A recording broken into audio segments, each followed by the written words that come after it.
We'll, of course, be covering that and so much more. Swag, hello. Boogie, Welcome to NFL Live. first of all, I'm What you looking at? misbehaving today. That's number one. Oh, boy. I couldn't But tell. number two, I was looking at these suits that's lit up. That's No, there's some kinda cool dope. stuff going over there. Somebody was doing a backflip on a pogo stick. They must have gonna turn the lights off. What's up, though. y'all? Hi, guys. Suits light up. Don't worry. We'll 'Cause it show don't them. really. What about the Hey, hey, there. hey, y'all Don't come light over up. here right quick. Come over here. Come Hurry up, over hurry here. up, hurry up. What are you guys doing? See That's him? the Hey, pogo stick, see? Y'all on TV right now. Hey! Oh, they got Don't juggling. show off and start juggling. Oh, look at Yes. juggle. Yeah. That is I so. love these suits. That is a talent I want to learn. They go to drum major. Can somebody running teach in. me how to juggle? The Come drum on, major show us running what you in. got. Okay, I see y'all. Let's go. Yeah. There Yo, we yo, go. Nice. yo. Get you ready to go. All right, hey, Dan Orlovsky's with us as Do you well. notice though? My man with the pogo stick is holding back. He's Yeah, holding he's gotta back. do his He's like, backflip. the I'm pogo telling you. stick is There holding he back. is. There he is. There he is. That's my guy. Look at him. That's my guy. He was holding back. Yes. I knew it. That was I knew it. Okay, I knew he was. Dan, we hired them just for you because we miss you. We're sad that you're not here. Yo, that was awesome. RC, are we all coming to America? That's what it felt like. The Princess of Munda. Okay, you guys are That awesome. was Thank y'all. I've never seen a backflip off a pogo That was stick. incredible. I knew he was holding out on us. All right, As much as Steelers line. As much as we'd like to do pogo sticks, Jared Goff and the Lions hosting Aaron Rodgers and the Steelers. That's my favorite way the show's ever started. 11 seconds to go in the first half. Rodgers airing it out to Kenneth Gainwell. Gainwell somehow makes Wow. the catch while on the ground. This play is absolutely bonkers. If you're Alex Anzalone, you got to be like, this cannot be happening in front of my family. What a great catch. He gets up off the ground, the wherewithal to score a touchdown. That's a Rodgers play late in the half. He's like, okay, yeah, sure. Great Steelers throw tie it here. up at 10 at the half. Just over 4 to play in the fourth quarter. Lions down 29-17. Goff finding Jahmyr Gibbs for the 4-yard touchdown. The Lions now trail 29-24. They're making the comeback here following a missed Steelers field goal. Goff trying to find Jamison Williams. It appears to be incomplete, but defensive pass interference is called Look at the on flag. Kyle Duggar. Contact for the catch. Yeah, you definitely, and you can't turn Jamo Williams there. That's a good call by the officials. First down for the Lions. This would not be the last time we'd hear from the referees, by the way, in this game. Later in the drive, under 30 seconds to go. First and goal from the 1. Goff completes the pass to Amon-Ra St. Brown for the touchdown. Looks like a good call to me. Hold on, Yeah, though. little Not so backward. fast. That voice. Looks like a good call to me. Runs right. Can't do that, Does Tesla. Boo. Can't do it. Ball pick. No touchdown for Detroit. Backs him up. Now 8 seconds to play. Fourth and goal from the 9. And just a crazy play here. Goff hits St. Brown while he's being tackled. He laterals it to Goff, who runs it in for a touchdown. Flags all over the field. Lions again called for offensive pass interference. And St. Brown pushes Jalen Ramsey before the pass from Goff. The referees throw the flag before the lateral into the end zone. By rule, there's no replay. The game is over. So the Steelers hold on to win in wild LeBron flop. fashion. Here's Dan Campbell on that specific scenario. You think you score, you don't score, and then you think you play it or back it up and one more shot, and it doesn't. And that's just, I guess that's the way it's written in the rule book. So that's frustrating. But there again, it should never come to that. We had our opportunities. We weren't able to put it in before that play. The intervention I saw from those refs late in that game, I've never seen 2 offensive PIs to lose a game like that. All right, we now welcome in for the first time on NFL Live our NFL officiating analyst, Russell Yerk. We're so excited to have you on the show, Russell. Let's start with a lot of conversation about the calls at the end of this game. I know, but he's going to give us some facts here. What did you see there at the end of this game? Well, the first offensive pass interference that was called, very good call. Just like I heard you guys talk about, he seeks out the defender. The wideout comes in, isn't running a route. He lowers his shoulder. He initiates a block more than 1 yard downfield. They started at the 1. The block happened about 1 yard in the end zone, so it's 2 yards down. Very good call for offensive pass interference. Okay, when it comes to the last play, it took a while for them to make this call. Just take us inside those conversations. Yeah, that was an interesting one. First of all, I think it's a pretty clear offensive pass interference because he goes down and initiates contact, shoves him away and then goes into his route. Definitely gains an advantage there. So good call for offensive pass interference. But I was a little surprised that they didn't call forward progress on that last play, because here you see the block. He goes off into his route, clear offensive pass interference, but then he's controlled and driven back about 5 yards. Now, I can understand why they want to let Amon-Ra Brown break loose and make a play, potentially score a touchdown. So they might get a little delayed on forming forward progress there. But to me, it was definitely forward progress. I would have liked to see it shut down. Once they don't rule it forward progress, though, then you have the backward pass that Goff catches in the air, and he runs in for a touchdown. Now, afterwards, they were talking for quite a while. What are they talking about? Well, first of all, they're talking about, do they have forward progress, or are they allowing the play to continue and allow that backward pass? Second, when they have the backward pass thrown, they're talking about, was the receiver down by contact before he threw it? And then was it a backward pass or a fumble? Now, whether he's down by contact, whether it's a backward pass or a fumble, whether there's time remaining when Goff scores, those are all reviewable aspects that the replay official is looking at up in the booth while they're going through all the scenarios down on the field. So there is a lot to talk about there.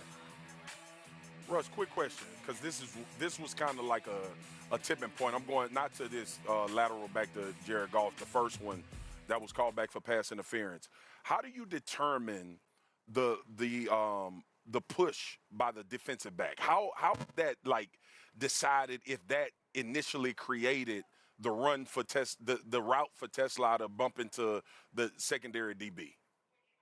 Right. No, that's a really good question, because the initial defender does get a hand on him, no doubt about that, but he doesn't push him or force him into the block that he ends up making. So that's what they're looking for. Does he push him? Is that the impetus that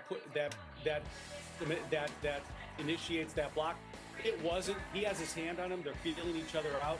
That's an intentional block, and so I like the call. Okay. All right.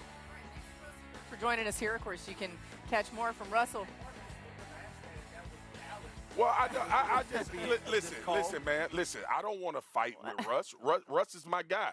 Yeah. We've flown together before on Aikman Enterprises. Well, but what I will say is anybody he flies with is his new best friend. But what I will say is I was very interested to see how you determine that contact, like how much force was created in order for him to bump into the DB. That was something that I had on my mind. Okay, interesting stuff either way. Thanks to Russell York for joining us here. Russ. We'll see you on the broadcast tonight with Thank Joe you. and Troy. Let's talk a little bit more about the Lions. With that loss, the Lions now have a 7% chance to make the playoffs, according to ESPN Analytics. Detroit's only way to make the playoffs is to win its last 2 games at the Vikings and at the Bears, and have Green Bay lose its last 2 games against the Ravens and at the Vikings. The Vikings playing a pretty key role there either way. Peter, it wasn't just those 2 penalties, though, at the end that proved costly for Detroit. What went wrong for the Lions throughout this game? It's kind of symbolic of their season as a whole. Remember, last year, all the 4th down conversions, they get them. We celebrate this team for their 4th down prowess. Well, they had a 4th and 3 early. They're going to go for it. It's what they do. Turnover on downs. That was the case against Kansas City when they were 0 for 5 on 4th down. It's been all season. They're the 21st ranked team on 4th down conversions. And then we talk about their line all the time and how great they are up front in their defensive line, the offensive line. I watched Aaron Rodgers lead a team on a 17-play drive that took up 6-7 yards in the entire 3rd quarter. So this was what the Lions were all season. They lose at home. Another time they lose at home this season. And Rodgers in that run game had their way with them. This is the team we're supposed to look at. Gibbs and Montgomery, 15 yards rushing in a game that was a must-win for the Detroit Lions, their least since 1970. So, yes, we can spill all this ink and be so upset about the calls at the end. The truth of the matter was Pittsburgh Steelers absolutely dominated both lines of scrimmage the entire game.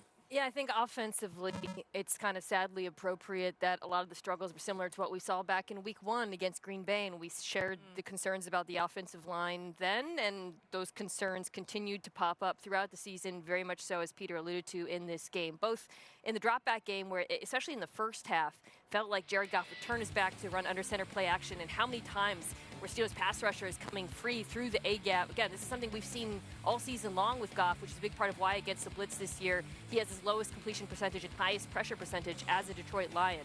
And then in the run game on the ground, this to me was kind of more shocking, frankly, given what we've seen from the Steelers' run defense all year. The Lions averaged the lowest yards before contact, per carry of any team in the NFL.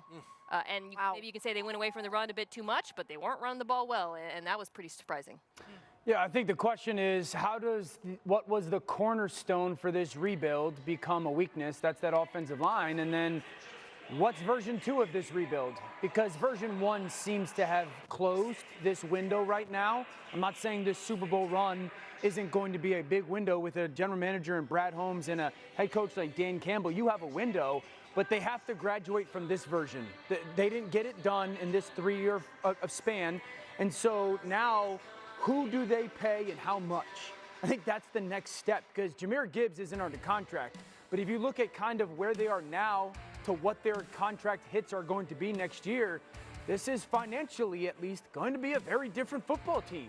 And so that's without players like a Jack Campbell and a Jahmyr Gibbs who they're going to have to pay. So the drafting will have to continue to be a home run, but I just want to see what's going to be the first steps of version 2 of this rebuild in Detroit, this retooling in Detroit.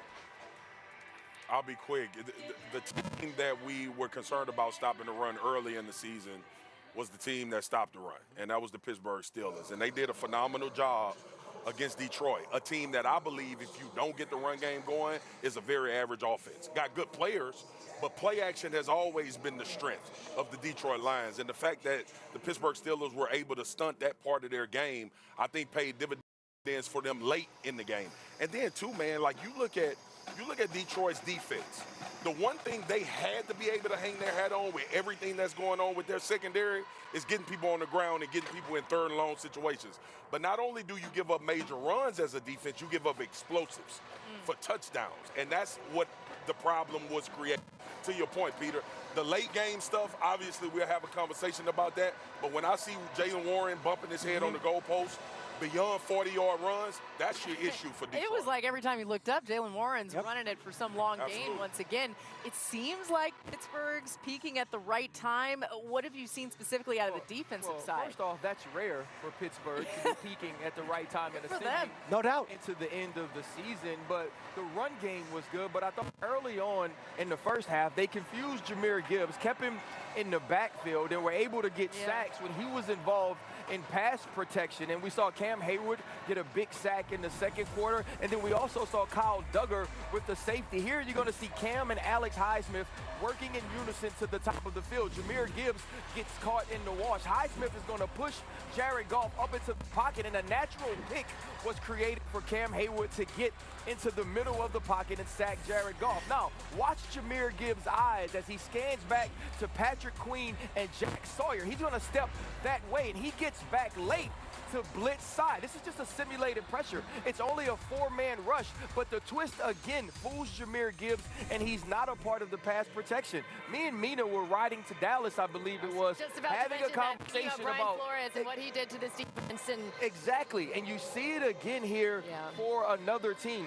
Jahmyr Gibbs is so good in the pass game. He's that outlet for Jared Goff, but he truly has been a liability in pass protection. Man, the Steelers outrushed the Lions, by the way, 230-15, their most rush yards in a game since 2016. That's how long it's been.